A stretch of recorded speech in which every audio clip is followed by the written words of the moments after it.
Hello and welcome to Politics Today. I'm Farooq Patafi. Today we are going to talk about Pakistan's economy.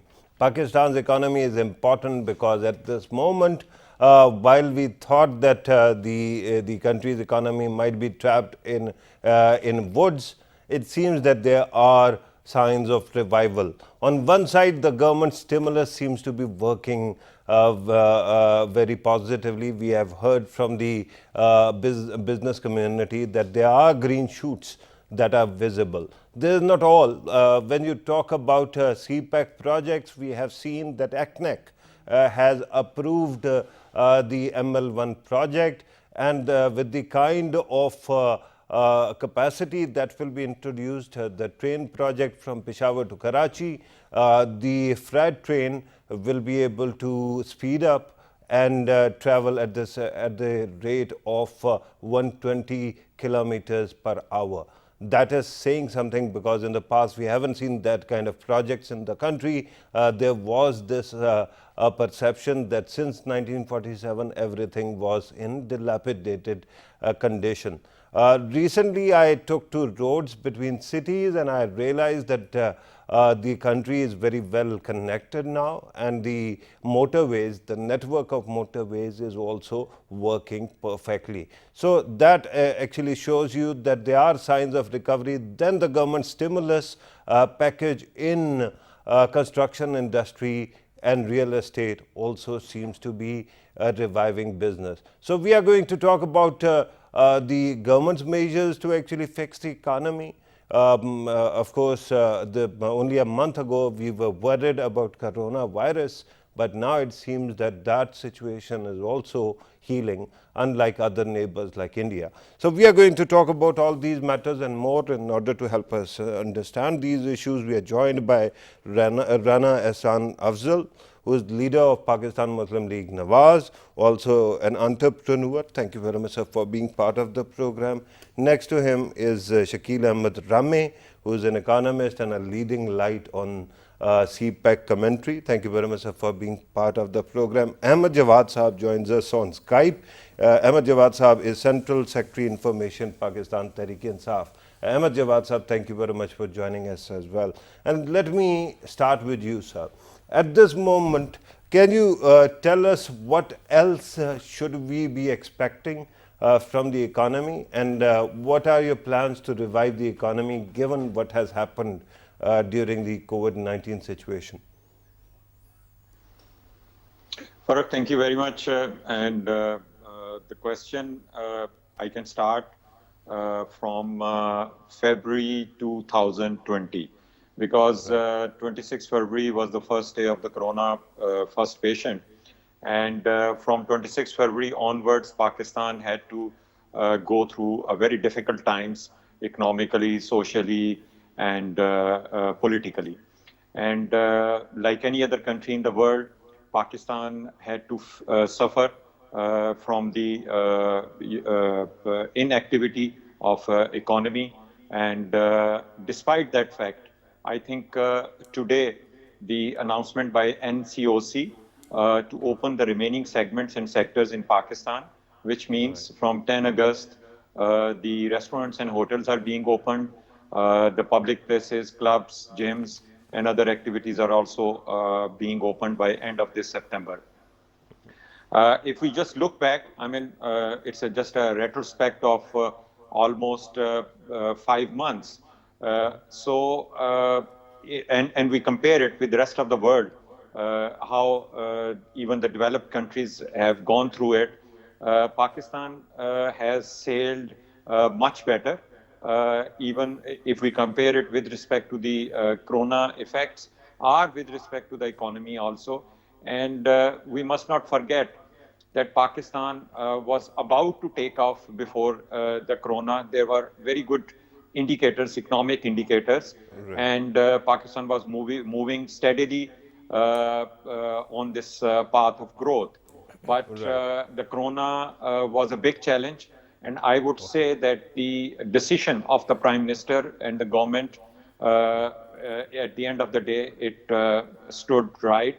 That instead of locking Absolutely, down the Ahmed Jawad complete Sahab. Very economic quickly, activity. one intervention that I need from you before I go to the other panel, and that is about the amount that Pakistan has returned to Saudi Arabia, $1 billion. There doesn't seem to be that kind of clarity coming from any circles. Was it because we could afford to actually return that money, or was it demanded? Farah, I think if you look at the track record of PTI government in last 2 years in returning the loans, over 5,000 billion loans have been returned Pakistani government. Only in 2018 financial year, we returned almost $10 billion. So the policy of the government is that we must get rid of the loans so that there is less burden on the economy. And it is part of that policy and that strategy that all the loans are being returned as soon as the government finds the space for that, financial space for that. So, And you're saying, it sir, also that shows the good sign. Pakistan found the fiscal space. I'm coming back to you in a jiff, sir, and when I come back, I'm going to talk about structural problems in our economy. But let me bring in the guests in the studio. Rana Ehsan Afzal sir, naturally, since you are from PMLN, you're going to disagree with him. But I want to know the extent of disagreement. Let me start off with the debt. I mean, you know, the net increase of our external debts has gone up from 95 billion to 112 or 13 billion. Right. So even after returning, you know, some of the debt, the net increase is a lot. Okay. And when we talk about total public debt of the country, it has increased from 30,000 billion to almost 44,000 billion. So there's a massive increase in what we, you know, borrowed in our 5 years. PTI has crossed that in the last 2 years. So that was debt. So let's talk about just just for the sake of argument, somebody will say that it is the snowball effect. When you were rolling the ball, you didn't know that it is going to snowball into something bigger, but it did. And the present government is actually facing the consequences of your decisions. Well, I would disagree with that, because you see, IMF was predicting that the economy would grow at 6% in the financial year 19, when we left it at 5.53%. Okay. So if it was a snowball effect, you know, definitely but IMF. Will you agree with me that your government actually fixed the amount, the value of dollar artificially? Well, and that is why we had to face all this music. Well, you will have to let me explain that. You see, in the first 3 years, there was no pressure on our current account deficit, and it was between 1 to 3 billion US dollars. And then in our fourth year, it went up to $12 billion, and then it went to $19 billion. And there was a very logical reasoning for that, because you were going for massive infrastructure development. You were going for 11,000 megawatts. So there was a pressure on current account deficit, but how it was managed, that is another story. And if you allow me, I can just, you know... actually, I will go in detail later in the program, but the problem is that your two ministers, finance ministers, Ishaq Dar Sahab and Miftah Ismail, and your father as well, I mean, both had opposite policies.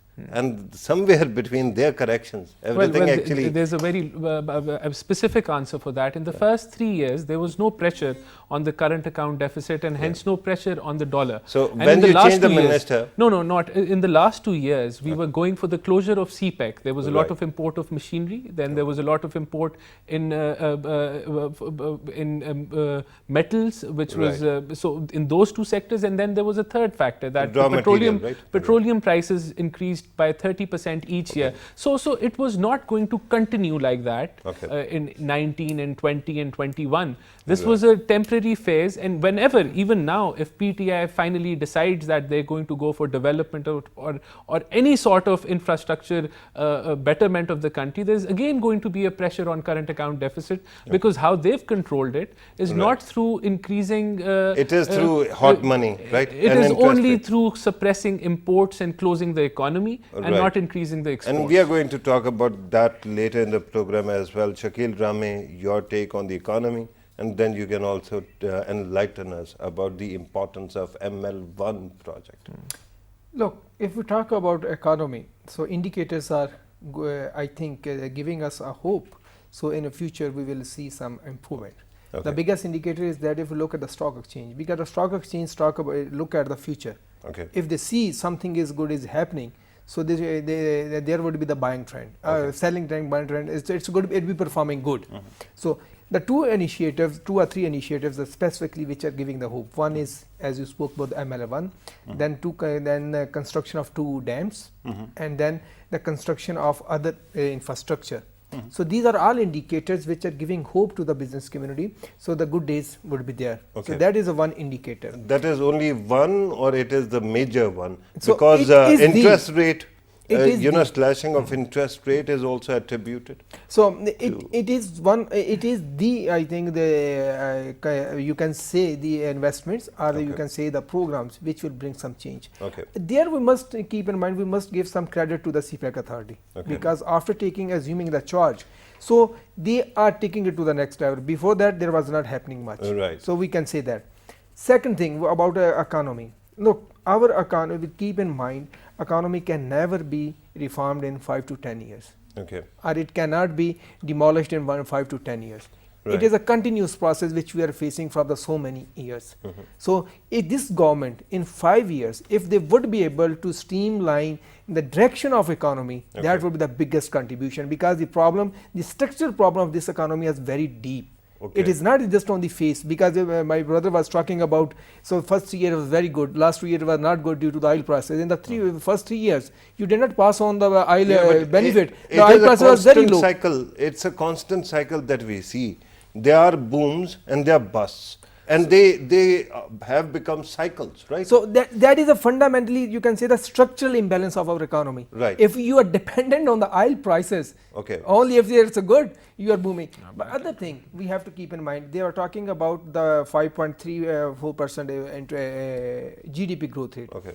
In 2015, it was predicted due to CPEC related projects, there would be increase of 2% of GDP. Right. If we minus that GDP, so what is being left? So Yeah. one thing, and second thing, the CPEC projects, they came to conclusion in 2018, most of the projects. There was no preparation for the SCGs, which is the key for the industrialization and to keep rolling the ball. Thank you very much for actually bringing up SCGs. Moving forward, we are going to talk about that as well, because it is very important. Regarding FDI, during previous governments, I remember I asked the then Prime Minister about FDI. He said, CPEC. I said, anything but CPEC. And he said, okay, nothing. So let me go back to Ahmed Jawad Saab. Ahmed Jawad Saab, right now we are talking about structural problems in the economy. Let us start by addressing circular debt. That keeps on increasing all the time. And there are other issues as well. Macroeconomic stabilization has been long cherished dream. At this moment, how can you balance the demand for growth and fiscal adjustment as well? Farah, Shakil has very rightly pointed out that the economy, it does not just get destroyed in a few years. It takes a long time, and obviously I would say the last 15 years before our government, 15, 20 years, the economic policy was not in the right direction, and it eventually we ended up with, every economic indicator going bad about Pakistan, and this is where Pakistan, Tehreek-e-Insaf's government took over. He has also mentioned about the stock exchange, and here I just would like to add that current account deficit, which has been, presented by our brother, that it was just in the last year, and he had some reasons to explain that. But I think at the end of the day, it is a difference between what you are earning and what you are spending. So whether it is about an individual, or whether it is about an organization, or whether it is about a country. So what the kind of country we got, here we had the highest current account deficit in the history of Pakistan. That was $19 billion, more than that. And in 2 years, we have been able to bring it down. And now if we are being blamed that it is because of imports reduced and exports. It's not an economy which is growing. Well, the secret of reducing the current account deficit is definitely that you have to increase your exports and you have to decrease your imports. And that's what we have been doing. And Pakistan's exports have increased, Pakistan imports have decreased. And that is why we have been able to make such a sharp decline from $19 billion to almost $2 to $3 billion. And it is not only in the current account deficit, it was also apparent in the trade deficit account. Look at the dollar. I think what we were facing through the Corona period, perhaps the dollar, many predicted that might shoot up. But in most difficult times of last 4 or 5 months, dollar could be made stable. It did not rise much. It's almost stagnant with small fluctuations up and down. Right. So it all indicates that the country direction, which Mr. Shakil highlighted, that what is important is that whether PTI government is able to give the right directions for the economy, that will be a great achievement.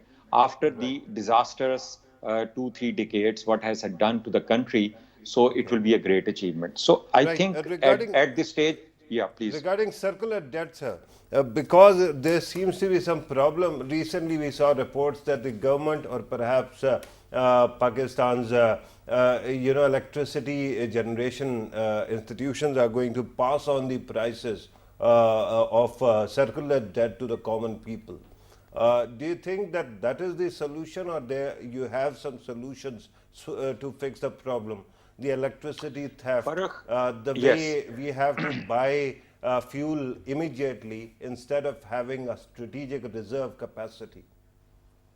Yes, Farooq, again, it goes back to the same observation that how a certain segment of industry or economy gradually over the period of time, it comes to a stage where we just have to act as firefighters.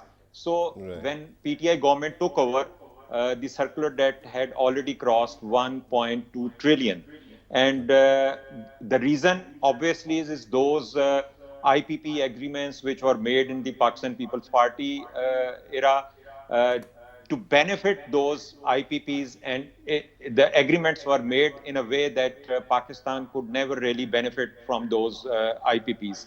And later on, the government, subsequent government, whether it is Musharraf government or it is the People's Party or the Noon League, nothing was done on the IPPs.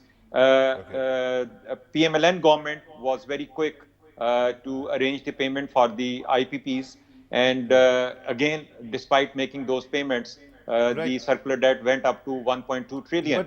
But what are you doing to fix it? Yeah, now government is already negotiating with the IPPs, and there are some tough conditions has been put forward on the table. And IPPs have been told to review the agreements, which of course are going on for last 2 decades, more than 2 decades. Now they need to be reviewed, and government is putting pressure to review those agreements. And one thing I can assure you, that the cost of circular debt will never be translated to burden the public. Okay, that's an amazing promise. I hope that the government actually can keep it as well. But let me come back to you, Rana Sahab. This IPP issue is quite serious. I remember during your government's time, somebody very high placed actually told me that the kind of agreements we have with a lot of IPPs, they make more money if they don't produce any electricity.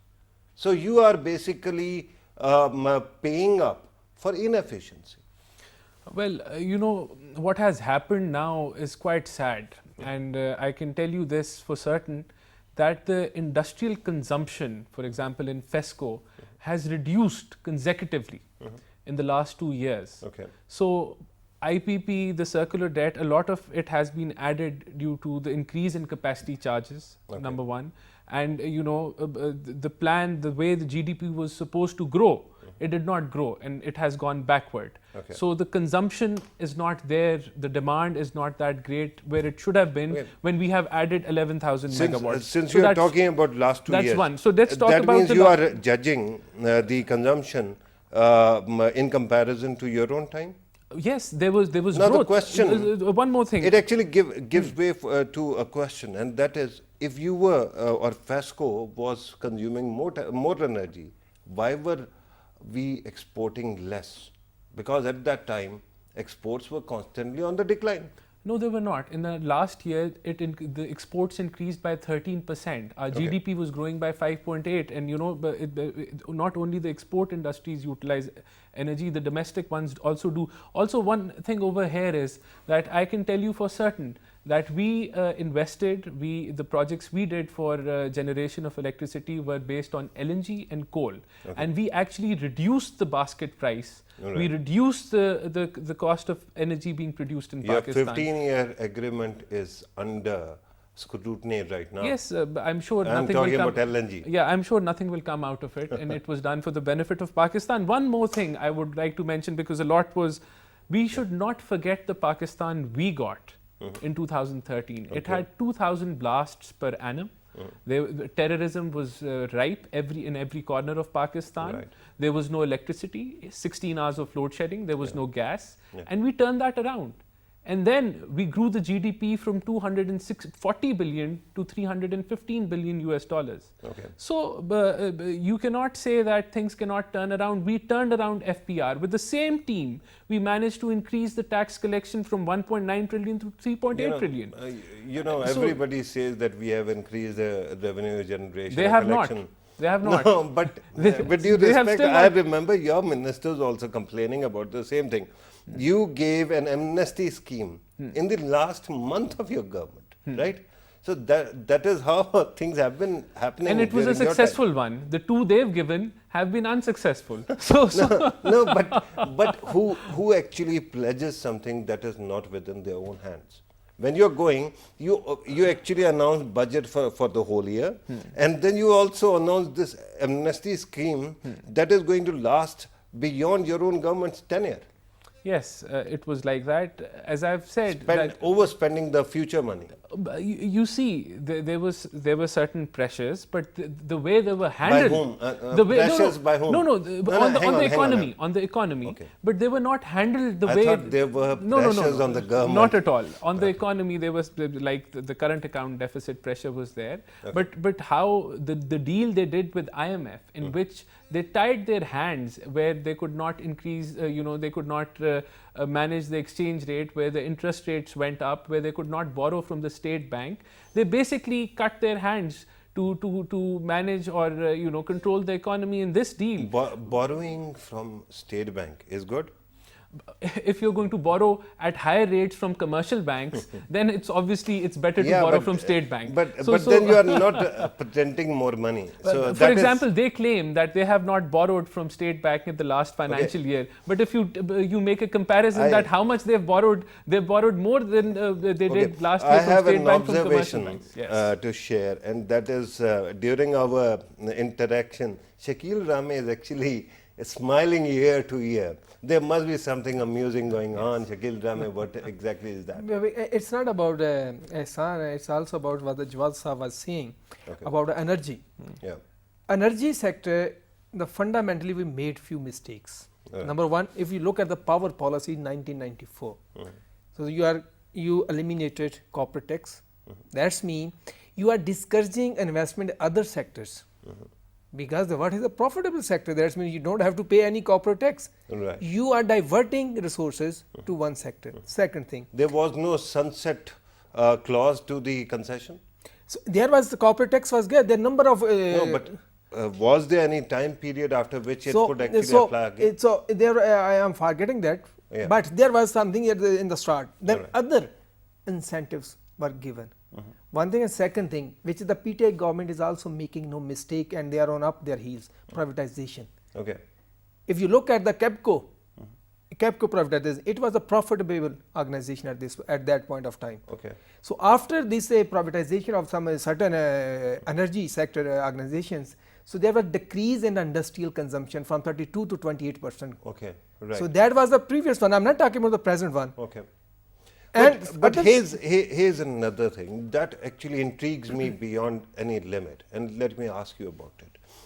Every time we talk about privatization of energy sector, of course we are talking about privatization of the distribution end, right? We have invested so much in generation, but in transmission, we don't upgrade the infrastructure, and that's why you have so much line losses. Why are we not doing that at all? Look, the first of all, the privatization, not only privatization for energy sector, privatization also brings the challenges. Okay. Because first thing they gave the argument, so these are not profitable organizations, so we have to sell it. Tell me one businessman in the whole world who will invest on the loss making and they say that it would be loss making organization forever. Okay. Why they are buying it? Right. So there is profit. So there is a profit and there is And a you believe in big government running businesses? state-owned enterprises. That is the key to sustain the shocks. No, but they keep on eating up the No. entire resources. That is a bad governance. It is not about the state. Look at the steel mill. Good No, luck you with can revive. fixing- No. I don't buy this one. Because when you don't go for the governance, look at the state-owned enterprises of China. Okay. They put a competition among their own state enterprises, even from the After- telecom. Hang on. After 73 years of our existence, emulating Chinese model now is something very difficult. No, this is not only Chinese model. If you look at the impact of this coronavirus on the economies like USA, why they are printing more money? Because Because dollar- they're private organizations, they are making money like hell. Okay.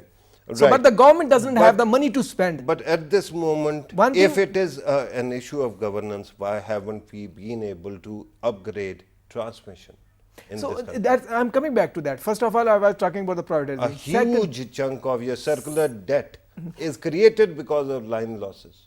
you are absolutely right. And theft and the line losses. We every year, and I think it was 2015 or 16, there was a report. Every year we lose 212 billion rupees due to only this theft and line losses. Every year. One thing I wanted to make for steel mill, for example, on the privatization sector, then I will move forward. No, you, ML1 gave you excellent opportunity to revive it. okay, So, but you need the governance structure. okay. So it is not like that you are just talking about. How do you propose that ML1 actually revives steel mill? Very quickly, because I have to go to other guests. If you look at that, if you have to go for the new lines, you need steel and the iron. So if it is like that, so there is the things that are happening. So allied sectors. And that's a long shot. So You long want shot- to come in very quickly because I have Long to go. shot, but economies are long shot. First of all, it is not I like think the steel mill isn't working right now. So you know, it would be great if you could make all those lines from our steel mill. But on ML1, but- I'll just have a small comment that you know, the agreement was made in 2016, and then the technical analysis was completed by 2018. There was a gap of 2 years, Right. and time was wasted. And it's good that now the PTI government has taken it seriously, Right. and finally they've allocated some financial Right. amount. I have to of the go back to Ahmed Jawad Saab. Ahmed Jawad Saab, we are talking about line losses, electricity, ML1. Let me ask you about another very big cherished dream of Pakistanis to manufacture more. Whenever we talk about trading relations with other countries, the biggest question that arises is, what are we going to export? Are they going to be clothes? Are they going to be, surgical implements, footballs or something of that, or leather garments? Why are we not diversifying our portfolio to export? Why are we not manufacturing more in this country? Farah, before coming to this question of exports, I also would like to add on a few points which were discussed by other guests. One of the point was about the revenue generation under the PTI government. We must also remember that in the history of Pakistan's almost 70 years, the total number of taxpayers could not cross almost 1.9 million, 19 lakh. And PTI in its first year increase the taxpayer from 19 lakh to 26 lakh. So this is one big achievement compared to the 72 years performance of taxpayers. The revenue generation volume obviously has been adversely affected by the almost 5 months economic halt. There has been no activities, no business, no industry. So obviously there will be a very big gap of revenue generation.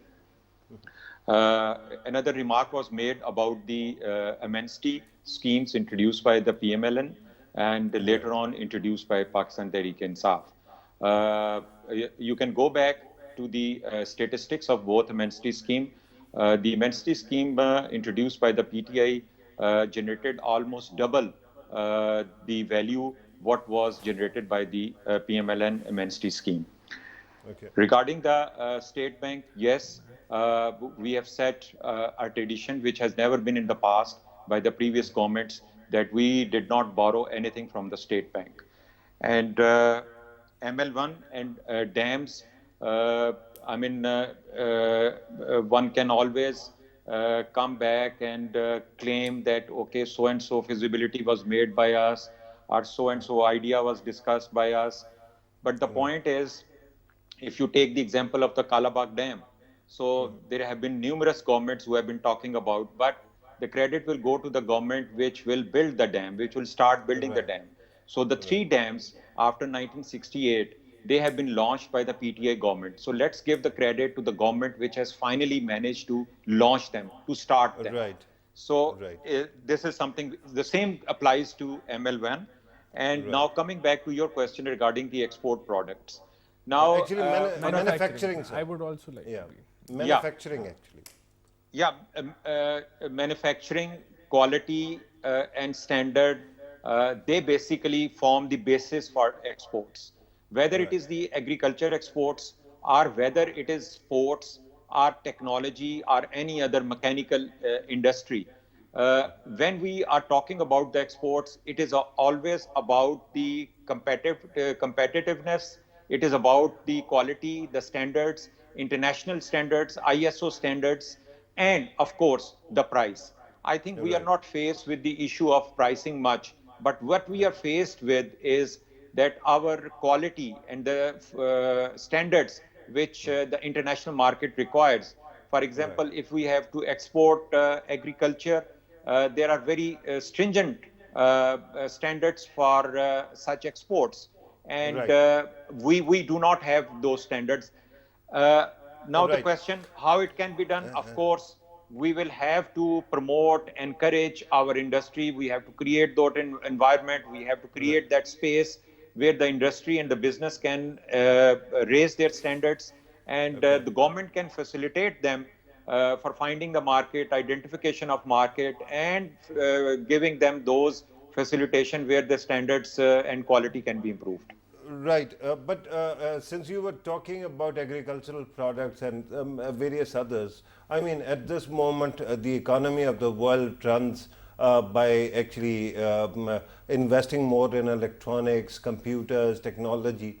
Pakistan doesn't seem to be creating that much technology. There's one observation, and I want your input. The second thing is, even if you talk about supply chains, we don't even fit in somewhere in that. What are the policies that the government might introduce to actually make Pakistan more manufacturing friendly? First of all, to your first question, which was, can you repeat? I just missed the first part. There was some distortion. I was talking about our investment in technology. We are not manufacturing technologically sound products, right? And there doesn't seem to be that kind of opening created for that kind of investment either. On the other side, when you talk about the supply chains around the region and around the world, it doesn't seem that Pakistan is part of any effective supply chain either in manufacturing.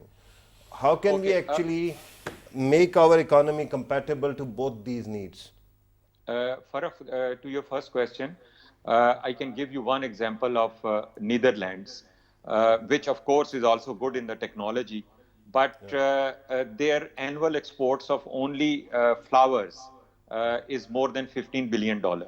So it is not always just the technology which you can export. It can be agriculture, it can be your own excellence in any part of the industry, or any, for example, in case of Pakistan, we have the sports industry, which is doing well and which can do even better. So I strongly recommend that Pakistan, having such great agriculture potential, this should be our future target for the exports.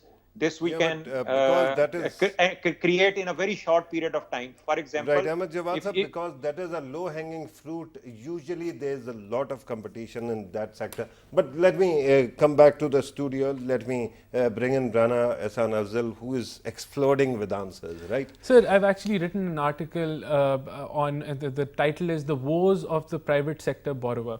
Okay. I feel that, there is no, we could not do it, and I don't see it happening now, that, giving finance to the deserving people. Okay. There is a shortage, there is no shortage of talent in Pakistan, but what is short is that private sector financing to private sector has not increased. You're talking about startups right now? I'm talking about anyone going to a bank and getting a loan, right. Specifically SME sector. Now no, SME, with your so respect, manufacturing, before we go to SME, my concern is that if you are into manufacturing, right, do we have R&D departments? So even at this stage, if you don't have R&D, you can do a lot of those things. If you can do the things which you can produce over here cheaply. So you can just bring in manufacturing in different sectors, but it is not happening because I feel that private sector it's not easy for them to get loans, number one. And why don't they get loans? Because the private sectors are busy lending to the government. Right. Number three, but you realize manufacturing sector without R&D in a world where they are fighting about 5G and AI. Yes. Is like talking about kill cocaine. So that is nails. Sir, right now we can go for import substitution on items which are not high in R&D, but simply you need to bring a plant and manufacturer over here. Is there a reason why our businesses are not investing in R&D? Because the businesses are not making a lot of money. It's simply put as that there is not. Borrowing Shakil Rame's argument, that if somebody is not, if a department is not making money, then why would anybody invest in that?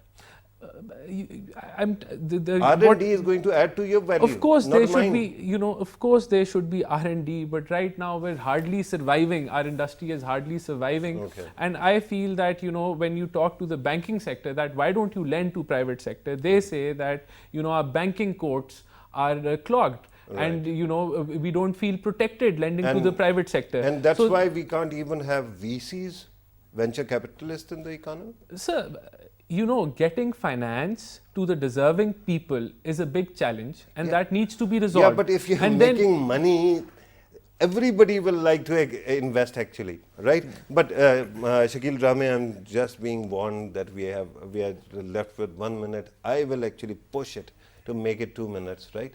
But let me ask you, is SEZ actually a solution to all these problems? Yes, if we plan better. Okay. But better? Better. That means we are not doing enough.